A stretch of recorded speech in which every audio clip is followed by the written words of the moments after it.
माननीय बहन जी ने आज पुनः आकाश आनंद जी को अपना एकमात्र उत्तराधिकारी घोषित किया है। माननीय बहन जी ने उनको पुनः नेशनल कोऑर्डिनेटर बनाया है और पूरे देश की बड़ी जिम्मेवारी दिया है।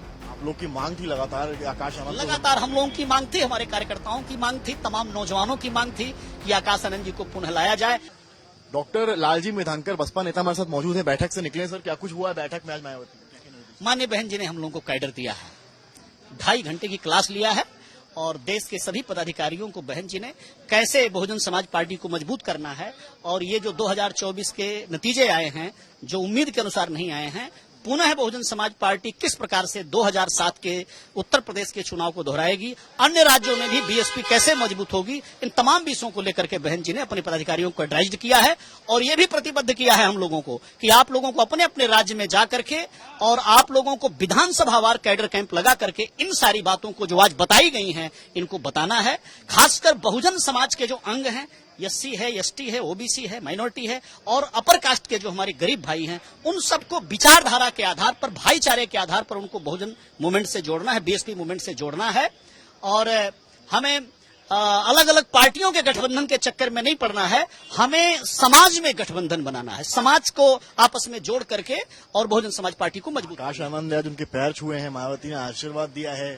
माननीय बहन जी ने आज पुनः आकाश आनंद जी को अपना एकमात्र उत्तराधिकारी घोषित किया है। माननीय बहन जी ने उनको पुनः नेशनल कोऑर्डिनेटर बनाया है और पूरे देश की बड़ी जिम्मेवारी दिया है। आप लोग की मांग थी लगातार आकाश आनंद, लगातार हम लोगों की मांग थी, हमारे कार्यकर्ताओं की मांग थी, तमाम नौजवानों की मांग थी कि आकाश आनंद जी को पुनः लाया जाए। ऐसे आकाश आनंद जी को माननीय बहन जी ने काफी तैयार करके और ये बताया कि ये बहन जी के हाथों को मजबूत करना चाहते हैं, मूवमेंट को ये आगे तक लेकर के जाना चाहते हैं और बहन जी ने कार्यकर्ताओं की मांग को स्वीकार किया। समय अनाउंसमेंट किया कि आकाश आनंद को बहाल कर रहे हैं, क्या शब्द थे मायावती के? माननीय बहन जी ने बड़ी देर तक हम लोगों को समझाया कि किन कारणों से आप लोगों ने गलती किया है। उनको आप लोग मंच पर लेकर के गए तो उनको मान सम्मान नहीं दिया, आप लोगों ने आकाश आनंद को भाषण नहीं देने दिया, भाषण दे रहे थे तो भीड़ की भीड़ आप लोग मंच पर खड़े हो गए। तो वो तमाम अनुशासन के जो पाठ होते हैं माननीय बहन जी के, जो साहब कांसी राम ने और माननीय बहन जी ने अनुशासन बनाया है बहुजन समाज पार्टी का, वो सारा अनुशासन का पाठ आज बहन जी ने पुनः पढ़ाया। जिक्र किया क्या उन्होंने कि आकाश आनंद को क्यों उस वक्त पार्टी ने हटाया था? जो हमारी कुछ अव्यवस्था थी मंच की और कुछ तो कार्यकर्ताओं को भी सबक सिखाने के लिए तो उसको कह सकते हैं कि ज्यादा जो पदाधिकारी थे, कार्यकर्ता थे, उन लोगों को डांट फटकार लगाई है। उन्होंने ये आरोप लगाया कि सीतापुर में जो घटना हुई, वो एफआईआर हुआ उसके बाद से। नहीं, वो ऐसी कोई बात नहीं है।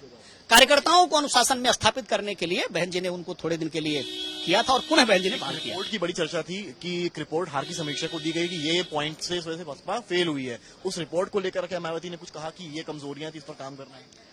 वो दो बातें जो तमाम पदाधिकारियों ने भी बहन जी को कहा, तो बहन जी ने कहा कि अगर हमारे पदाधिकारी, हमारे कार्यकर्ता जो मैं कैडर लेती हूं, जो पार्टी का अनुशासन है, उसको गांव-गांव तक पहुंचाए होते तो इस प्रकार का नतीजा नहीं आता। तो पुनः 2007 में जिस प्रकार से पार्टी सत्ता तक पहुंची है तो बहन जी ने प्रतिबद्ध किया कि पुनः हमको step by step Bahujan Samaj के तमाम अंगों को तैयार करना है और उनको बीएसपी मूवमेंट के साथ जोड़ना है और फिर से हम लोग अपनी स्थिति को प्राप्त कर पाएंगे। शुक्रिया सर बात करने के लिए। तो हमारे साथ तमाम बसपा नेता आप देखिए यहाँ पर हैं, जो यहाँ पर आए हुए हैं और बैठक से निकलकर बताया है कि आकाश आनंद को वापस जिम्मेदारी मिली है, वापस से नेशनल कोऑर्डिनेटर का पद दिया है और सारे जो गिले शिकवे थे वो दूर हो गए हैं और एक चरण स्पर्श ने और एक आशीर्वाद ने शायद बसपा की सियासत को एक नया रूप और पैमाना दे दिया है। कैमरामैन रोहित के साथ समर्थ श्रीवास्तव, लखनऊ।